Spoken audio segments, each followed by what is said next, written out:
Happy New Year's Eve, or when this video is gonna be posted, it's gonna be New Year's. Um, but yeah, in this video, welcome to the Nathan Galang Show.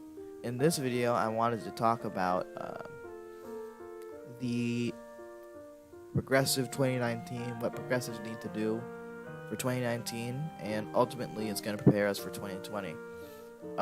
This year is, in between elections.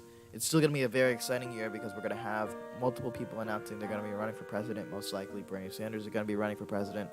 I talked about Elizabeth Warren in my last video, but we have other people going to announce: Julian Castro, probably Beto or Biden. We have Richard Ojeda running too. I'm very excited to see the debates when that happens. But what's important in 2019 is setting up for 2020. So volunteering and organizing for probably Bernie 2020 or whoever campaign you might support. I would urge you to support Bernie if he runs. I think he's the best choice. I think he's the most qualified. I think he is the best at representing progressives. I think he has the best chance of beating Trump, and I think he has a great record, and I think his policy positions are what's most important, and he has the best policy positions. Drop my microphone there. But but another big part of 2020 and 2019 will be the fact that there's more elections than just the presidential election. There's going to be Senate elections in 2020. There's going to be House of Representatives elections in 2020. And not only those federal government positions, but state government and local governments are going to be having their elections. And with that point in mind, I think it's important that we need to step up. Progressives themselves, people on the left, real people on the left, need to be willing to take the role and get in the shoes and knock on doors and run for office themselves. Because in my view, we cannot expect anyone else to better represent us than ourselves. We got to do our part too.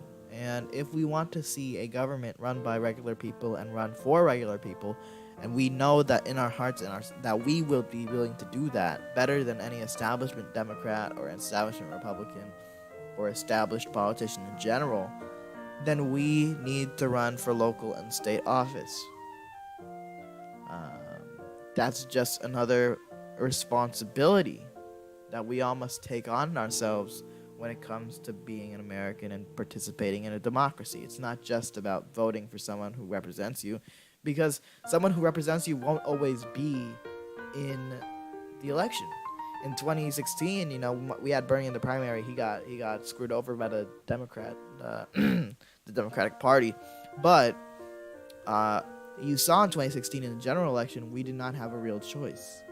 The third parties were there, but the third parties are the third parties. They don't really have the best chances.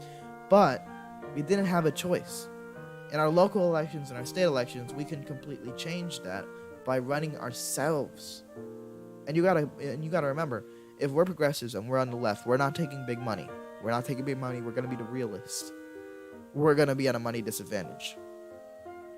So, in order to compensate for that money disadvantage, we're gonna need to work harder than our opponents.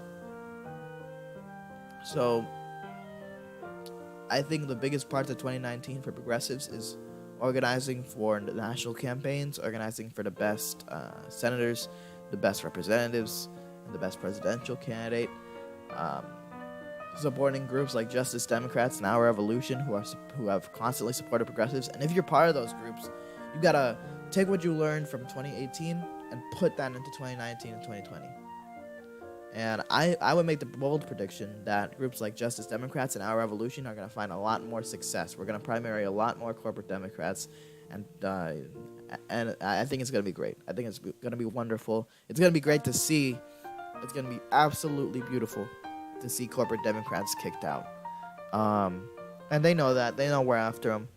So they're going to go hard against us. They're going to go anti-progressive as much as it comes. But we're ready. So that's the big parts of 2019. Organizing campaigns for our national offices. And then the second biggest part and very important part is you running for local office and state office. You representing yourself and your community. You can represent your community better than any other person there is. And you know yourself the best. If you want progressive policy positions, if you run yourself, you'll know that those positions are going to be pushed for. You know that if you get elected, you're going to still be pushing for those positions, and you know that you're real. And I think that'll easily translate to people when someone's real, because people can smell BS. Now the only problem is usually we never get the choice to call out BS and vote for a real one. Now in 2019 and 2020, we need to give people the choice. We need to run ourselves. So if you're watching this and you're interested in running for local office, do your research, see the requirements, see if you have to run for a certain district in your town or anything like that, and do it. Just do it. Because if we're not going to do it, if we don't participate, and participation comes in various forms, voting or organizing or running. If we do not participate in democracy overall, the people that we don't like, the people that are against us and are against our goals, are going to participate. And we know them, they're corrupt. They'll use whatever tactic they need to succeed. Now we're going to use fair, clean tactics. We're going to not use big money, and we're going to win because we're going to work harder, and that's what's important. Work harder, participate, so those against us don't win so easily or don't win at all.